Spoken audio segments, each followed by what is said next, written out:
Now let's get right into another crucial combination of traits in the CTS, assertiveness and self-promotion, and how these two interact in the best salespeople. We'll also look at how this mix influences your recruiting decisions and coaching strategies within an outstanding sales culture. Let's start with a quick review. Assertiveness in the CTS measures a salesperson's degree of social confidence to control the sales conversation right through the sales process, from the first contact to asking for the sale. High scorers take charge, they speak clearly, use confident body language, and guide the buyer through the process. Low scorers often hesitate. They may avoid tough conversations, defer to the buyer, and struggle with closing or objection handling unless well trained. Now let's look at self-promotion. This trait measures a person's tendency to present themselves in a favorable light, sometimes by downplaying weaknesses or not admitting them at all as they exaggerate strengths. High scorers are image-driven, they project confidence, and may even appear bulletproof, but they tend to resist criticism and often struggle to recognize areas for improvement.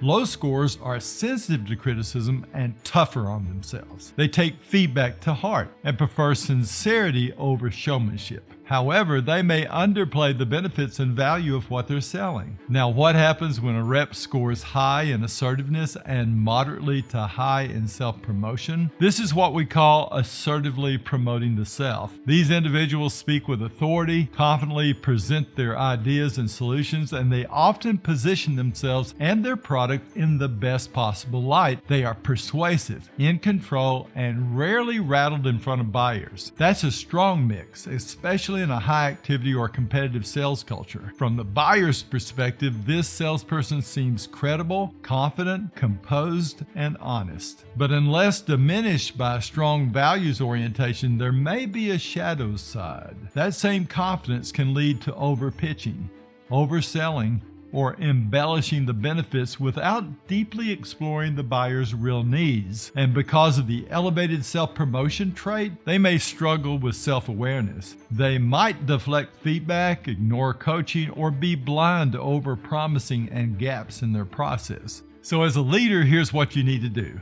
Use metrics and recorded calls and ride-alongs to reveal patterns they can't dismiss. Frame feedback as a path to even greater success rather than pointing out faults, and emphasize the buyer's perception over their self-image. Ask questions like, how do you think the buyer felt at that moment? Or what might you have missed by moving forward so quickly? Or what did you say that wasn't really something our product does or could do? Now let's explore a very different mix. A rep who scores high in assertiveness but very low in self-promotion. This person is a fascinating blend. They're direct, clear, and take command of the sales process, but they do it without puffing themselves up. Here's what this looks like. They're straightforward and sincere, they avoid exaggeration or hype, and they can be deeply trusted by buyers who are skeptical of sales pressure. This is the rep who says, here's what this product can do.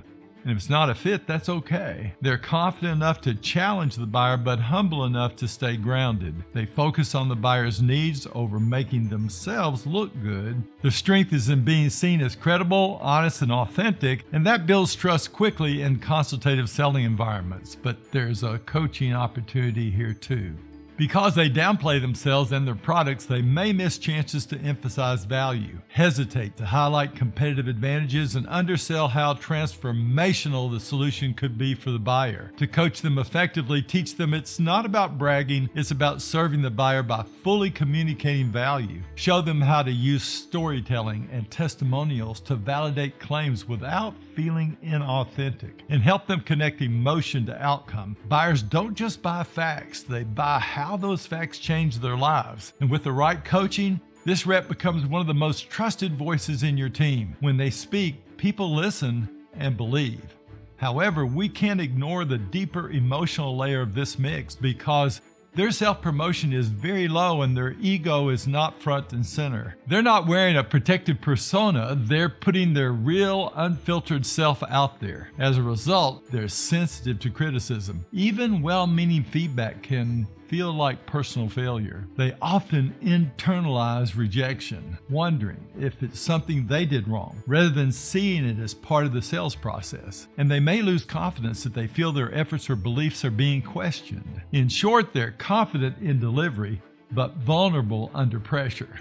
So how do you help them thrive? Normalize rejection. Remind them that it's not personal, it's part of the journey. Affirm effort, not just outcome. Praise the integrity and clarity in their delivery, even when the deal doesn't close. And most importantly, teach them to separate performance feedback from personal worth. Help them reflect, adjust, and move forward without self-blame. With consistent support, this type becomes not only a top performer, but also one of your most emotionally grounded and trusted advisors, someone buyers and teammates rely on because of their integrity, clarity, and resilience. Now, when assertiveness is high and self-promotion is more moderate, you've got a closer who is confident about product benefits and their performance, but may still be grounded in reality.